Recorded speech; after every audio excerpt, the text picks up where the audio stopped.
Did you ever wonder why beauty products are so successful? For a simple reason.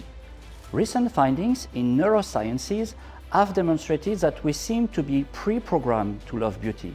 It is in our genes. Have beauty consumers changed over time? Yes, for sure. And this is the reason why the beauty industry has constantly evolved by leveraging the most recent discoveries from medicine, science, and technology. Do you know, for example, that over 10 Nobel Prize discoveries have inspired beauty products? Givaudan Active Beauty is today the reference in high-precision beauty ingredients. We imagine, design, and create iconic molecules that consumers love. Several years ago, we identified 3 future consumer expectations and decided to bring innovative solutions. The first challenge was related to longevity. The second one was addressing preventive aging, and the last one was about scalp health. These innovations have combined the highest level of scientific expertise to become reality. Here we are now. I am with Amandine, our head of biological evaluation, to understand the science behind these discoveries. Amandine, there is no way we can stop time, but medicine has made tremendous progresses on aging over the past decades. How do scientists define aging today? The question is beyond aging, Fabrice. Now we talk about longevity and how we can decelerate it. Scientists cracked the code of longevity and gave us a clear classification of affected pathways. 12 biological functions are considered as a hallmark, including pathways where activity can be sped up in a non-normal way, where damages can be accumulated in a time-dependent manner, and being reversible or at least slowed down. These hallmarks are divided in 3 main categories according to their function. We call about primary, antagonist, and integrative. And this scientific discovery was one of our main focus for developing cosmetic strategy to improve skin longevity. Good news for me, Amandine. Aging can be decelerated, but it looks very complex. Where do you start from? DNA. DNA is the first step. In fact, hallmarks of aging are not isolated problems. They are all interconnected into a very complex network. Primary hallmarks trigger DNA and intercellular dysregulations, while antagonists are more related to cellular functions. Ultimately, integrative hallmarks are the final consequences at the tissue level. In my opinion, we need to target the very initial issue to deliver the most pro-longevity skin longevity benefits. This is why we decided to focus on primary hallmarks. Very clear, Amandine. Yet, our industry already has lots of molecules targeting DNA. How can you innovate in this field? We focus on hyaluronic acid. It's the iconic molecule in our beauty industry. And today, our expert in strain engineering has succeeded in developing the first hyaluronic acid with an exceptionally low molecular weight, facilitating its cell penetration. This level of penetration is physically unattainable for other sides of HA. We open the door to new biological properties, Fabrice. Okay, but how would you explain that this molecule, I mean hyaluronic acid, which has been studied for a very long time, suddenly unveils new properties? You know, Fabrice, we always believe that smaller the molecule, deeper is the skin penetration. But with UltraReverse, it was totally wrong. It's the first time that hyaluronic acid is demonstrated to penetrate into the skin cell, to activate DNA pathways. No other hyaluronic acid evidence such capabilities. I am pleased to be with Matthias, our head of active ingredients portfolio, to understand the consumer benefits behind these discoveries. Matthias, why have we never made such a small size hyaluronic acid before? Well, in fact, our experts have kind of revolutionized the fermentation process to create UltraReverse. It's actually the smallest HA we ever made at just 3000 Dalton, so it's just the combination of a few monomers. As you probably know, the traditional methods produce high molecular weight HA, where we need to perform an hydrolysis to reduce their size. Thanks to precision fermentation, we are able to obtain this extra small HA in just one step. So all in all, it means we improved the competitiveness of the process while achieving a super improvement of the sustainability in parallel. So I would definitely say we are redefining the standards for HA in the beauty industry. Okay, Matthias, but what I capture is that the smaller, the better. Why does it matter for reverse aging? Well, actually, because it's so small, UltraReverse is able to penetrate very deep in the skin at the cell's nucleus level. So it will act directly at the DNA level. So for instance, it's able to repair the DNA, to protect the telomeres, which are the extremities of the chromosomes, and to control the gene's expression via the sirtuins, some of the star longevity markers, and epigenetic control. By doing that, it prevents a phenomenon called cryptic transcription, where I would say malfunctioning proteins are produced by the skin. And there's actually more, because UltraReverse is also able to relaunch the activity of the proteasome, which is a kind of recycling unit for the proteins in the skin. So if you combine all of these together, it means that UltraReverse actually targets 4 of the 5 primary hallmarks of aging, which is completely unique in the market. Great, I get the disruptive side of science, Matthias, but what I would really like to understand is what are the consumer benefits? I mean, what can they perceive in terms of efficacy? Well, we actually go beyond skin appearance by talking about a holistic skincare. We really want to provide consumers with solutions to preserve their skin health capital. Of course, we also have great clinical endpoints, such as the wrinkles number or the skin texture. But what matters most, in our opinion, is really this notion of longevity, prevention, and well-aging. Let me summarize. So, PrimalHyal UltraReverse is certainly the smallest and the most potent hyaluronic acid for beauty, right? Indeed, it's the perfect ingredient matching, I would say, this trend about prevention and well-aging and the love of the market for hyaluronic acid as an iconic ingredient for beauty. So I'm sure this new ingredient will be a big buzz in the market.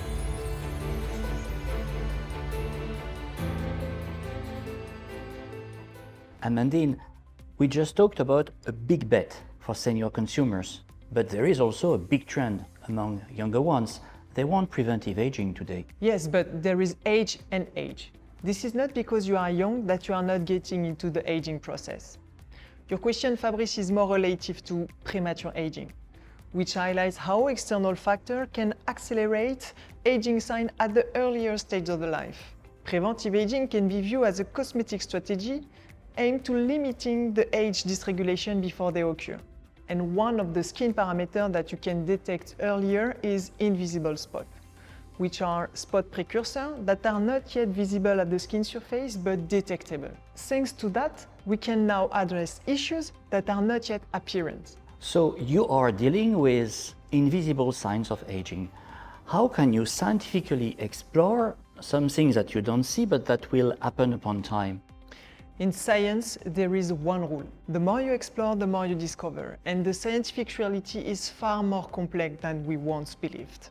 Recent discovery evidence the relationship between microbiota and skin allow us to deep dive into their role in skin aging. For a long period of time, we only focus on its equilibrium and its composition. And today, we highlighted how metabolites released by skin microbiota, and more precisely porphyrin, can influence skin aging. This is how we discover porphyr'ageing. Okay, Amandine, but let me understand. Microbes are only at the surface of the skin. How can they contribute to skin aging? Porphyrin is the perfect example to illustrate that. They are released by skin microbiota at the skin surface and penetrate into the skin. But until now, their role in skin aging had not been elucidated. What a missed opportunity. We established a strong correlation between the severity of aging sign and the abundance of porphyrin. And we discovered that porphyrins trigger inflammation, pro-oxidative stress, hyperpigmentation while inducing fibroblast cell aging. Is this relationship between porphyrins and aging true, whatever your age, gender, or even skin type? Yes, it's a scientific fact. We are all concerned by porphyr'ageing. In my opinion, there is a confusion about the role of porphyrin on skin. For a long time, they were mainly associated to Cutibacterium acnes and acne-prone skin. But the reality is much more complex. And it's not really true.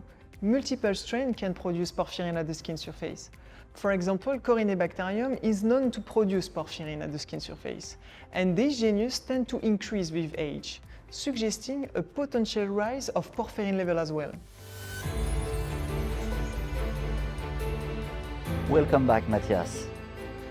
From the discovery of porphyr'ageing to the identification of the right solution, how long did it take us? It took us more than 4 years of research and development to obtain Evernityl. But in the end, not only is it able to aim directly at the porphyrins production by the different bacteria in our skin microbiome, but it's also carrying some super interesting additional properties. So this ingredient, Evernityl, is an algae extract. It's actually upcycled from the agro industry. The interesting thing is that its composition is very rich in a specific sugar derivative with a very unique chemical structure driving most of the activity of the ingredient. But Matthias, if Evernityl is a specific sugar, would you say it's a prebiotic? That's a good question, Fabrice, but it actually goes a little bit beyond the usual classification of prebiotics. Because in that case, we are not favoring the growth of a specific bacteria strain. It's more about modulating its activity, the production of specific metabolites by the bacteria in our skin microbiome. So I would say it's a little bit different from a prebiotic according to the usual definition. But an interesting thing is that we talk about the porphyrins production, but Evernityl is also able to accelerate the clearance of porphyrins by the skin by activating the autophagy. And very interestingly, the autophagy is one of the processes which is described as slowing down with the hallmark of aging number 5, with the 5th primary hallmark of aging. So it's quite unique. Yes, Matthias, but Evernityl is blocking the production of porphyrin, which is an invisible feature. How can you translate this into consumer benefits? I mean, how can you visualize this? When we talk about prevention of age, it means that we are targeting invisible signs of aging, phenomena which happen deep into the skin, which may not be visible immediately, but will be translated onto our skin years later. But as you say, Fabrice, the challenge for us, of course, was to make the invisible visible. So we used an artificial intelligence and developed an avatar, we call it Irene, demonstrating the benefits of using Evernityl when it comes to the skin aspect with the years passing by. Amazing, Matthias. You've been combining skin science and artificial intelligence to solve a big consumer pain point. Prevention is always better than cure, but if I already have signs of aging, Matthias, can I use Evernityl? That's one of the things I love with this product. Not only will it act on the preventive axis, but it also brings some additional properties which are perceivable quite fast on the skin. So by itself, Evernityl is a powerful skin brightener. So it will improve your skin radiance, skin tone, and decrease the impact of the dark spots. And at the same time, it will boost the production of collagen. So all in all, I would say it's a perfect match for this kind of holistic, well-aging positioning, because it's at the same time preventive and curative.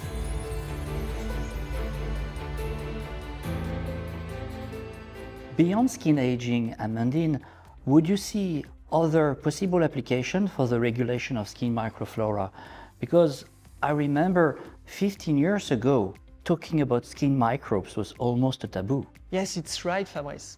But now consumers are more and more educated, and skin microbes, it's a well-accepted scientific fact. Today, there is a strong belief that microflora can play an essential role in maintaining scalp condition. Unfortunately, certain skin disorders are linked to dysbiosis caused by pathogens. For example, dandruff is a common scalp condition often associated with oily scalp and fungal infection. Malassezia species has been identified as the primary causes responsible for dandruff persistence. This creates a vicious cycle in which Malassezia species are key contributors, promoting flaking, itching, and sometimes inflammation. 100% of the anti-dandruff molecules are chemicals, such as clenbazole or pyroxenolamine. What were your challenges to find an alternative? Fabrice, you cannot imagine the level of failure we met before to find the solution. As you said, Fabrice, today anti-dandruff solutions are mainly pure chemical solutions. They are efficient, but related to side effects like inflammation or fungal resistance, aggravating the difficulty to treat. Over decades were needed to find the good plant with the good phytocomposition, with the good sustainability and traceability level, showing the good performance without resistance phenomena. You discovered a botanical molecule acting like antimicrobials. So is this a kind of antibiotic, killing all scalp microflora? The secret of botanical ingredients reside in the diversity and the complexity of its phytocomposition. This unique composition achieves 100% of performance through an harmonious synergy of numerous molecules. We demonstrated a disruption of Malassezia cell membrane integrity and a disturbance of mitochondria function, effectively stopping growth while remaining neutral toward other microorganisms. We created the first Malassezia selective and microbiome-friendly ingredients with Danderase. So Danderase is only killing the bad yeast, but this is what existing chemical benchmark on the market do. So why is Danderase a better option for you? It's because, unlike conventional chemical solutions, our ingredients provide additional benefit for scalp health. We exceed our scientific objective with Danderase. We show unexpected soothing properties, evidenced by the reduction of pro-inflammatory cytokines. Scientists estimate that there are millions of molecules in plants. Matthias, discovering new ones like Danderase must be like finding a pin in a haystack. How have we discovered it? Yeah, indeed, it's a jungle out there, like literally. Danderase is actually extracted from one of the most inspiring botanicals in the world, the crocus flower. We actually work with the upcycling of flowers which have been used for the production of the precious saffron spice. So we recover the leftovers and we perform a new extraction to obtain this complex. And what's really interesting is that we were able to demonstrate that the activity of Danderase really comes from this mix of constituents. There is a real synergy because if you take those constituents alone, they do not bear the same biological activity at all. Okay, but as a consumer, I have access to a wide range of anti-dandruff shampoo. What makes you so confident that the one with Danderase is going to be the one preferred by all consumers? Because simply it is the best ingredient for them, Fabrice. But more seriously, I think we have plenty of differentiating factors. The first one being the selectivity. We really target this Malassezia fungi while respecting the rest of the scalp microbiome. On the clinical standpoint, we demonstrated a wonderful efficacy, both for men and women, meaning it's really universal. In terms of anti-dandruff, in terms of dandruff reduction, we were up to 95% of reduction in just 2 applications of the shampoo, which was actually as good as the benchmark that we compared to, which was the #1 shampoo in the anti-dandruff category, using a synthetic molecule. So very efficient ingredient. And on top of that, you have to keep in mind that we bring extra benefits. The full naturality, of course, soothing and anti-aging efficacy, and we even demonstrated a positive impact on the mood and self-esteem of the consumers. Wow, but one more thing. Usually, when you stop using anti-dandruff shampoos, flakes come back pretty quickly, and that's a big pain point. Indeed, Fabrice, and that's actually one of the other fascinating aspects of Danderase. The dandruffs won't come back. There is no rebound effect. We actually demonstrated that 2 weeks after stopping the treatments, the dandruffs are absolutely not coming back, which is quite amazing in terms of efficacy. And the very good thing is that we actually know why. We understand why there is this persistence of the efficacy. With the usual anti-dandruff ingredient, you completely wipe the scalp clean of any microorganisms, meaning that it's very easy to contaminate again. With Danderase, we selectively remove this Malassezia fungi and we re-establish a new kind of equilibrium in the scalp microbiome. We call it the interabiome. And once this new equilibrium is established, it's very difficult to disturb it again. So once the Malassezia fungi is removed, once the dandruffs are removed, they won't come back, they will leave consumers completely in peace. Thank you, Matthias. If beauty is in our genes, this is maybe because beauty triggers positive emotions in our brain and contributes to our well-being. Beauty is part of the human evolution. So imagine a world of beauty, a world based on unlimited creativity, a world combining the best from science and technology to delight consumers and make them look and feel beautiful every single day of their lives. This is the world that we create at Givaudan Active Beauty every day. Yes, beautiful things take time to be made, but once they're born, they become icons. This year, we will bring to all consumers new beauty icons, and more will come soon.